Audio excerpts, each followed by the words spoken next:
कांग्रेस बीते कई सालों से सत्ता के शीर्ष से दूर है।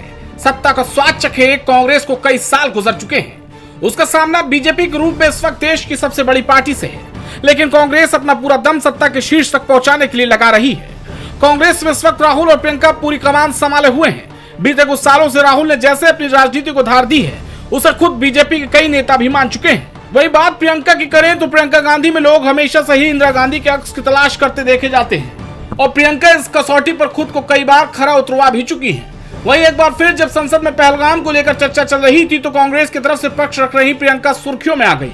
26 परिवार उजड़ गए, 26 लोगों को अपने परिवार के सदस्य के सामने मारा गया।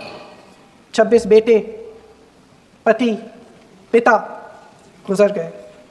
उनमें से 25 भारतीय थे। मैं पूछना चाहती हूँ, ये किसकी जिम्मेदारी थी? इस देश के नागरिकों की सुरक्षा की जिम्मेदारी किसकी है? क्या इस देश के प्रधानमंत्री की नहीं है? क्या इस देश के गृह मंत्री की नहीं है? क्या इस देश के रक्षा मंत्री की नहीं है? फायर ब्रांड नेता के रूप में अपनी छवि बनाती जा रही कांग्रेस सांसद प्रियंका गांधी यही नहीं रुकी। उन्होंने पहलगाम से जुड़े कई सवालों की फेहरिस्त तैयार की थी, जिसे आते ही उन्होंने सत्ता पक्ष के सामने दाग दिए। 22 अप्रैल को ऑटोमेटिक बंदूकधारी आतंकी पहलगाम में अपने नापाक इरादों को लेकर घुसे थे। इस घटना में 25 भारतीयों की मौत हुई थी। कांग्रेस समेत तमाम विपक्षी दलों ने इसे मुद्दा बनाया था, लेकिन कुछ ही दिनों में केंद्र की मोदी सरकार ने पाक को ऐसा सबक सिखाया जिसे देखकर यह अंदाजा लगाना मुश्किल हो गया था कि पाक का नुकसान कितना हुआ है। बावजूद इसके विपक्ष अभी भी सवाल दाग रहा है। प्रियंका ने आज भी सदन में यही कहा कि उन भारतीयों को भगवान भरोसे छोड़ दिया गया था। ये लोग वहां पे इस सरकार के भरोसे गए और इस सरकार ने उन्हें भगवान भरोसे छोड़ दिया।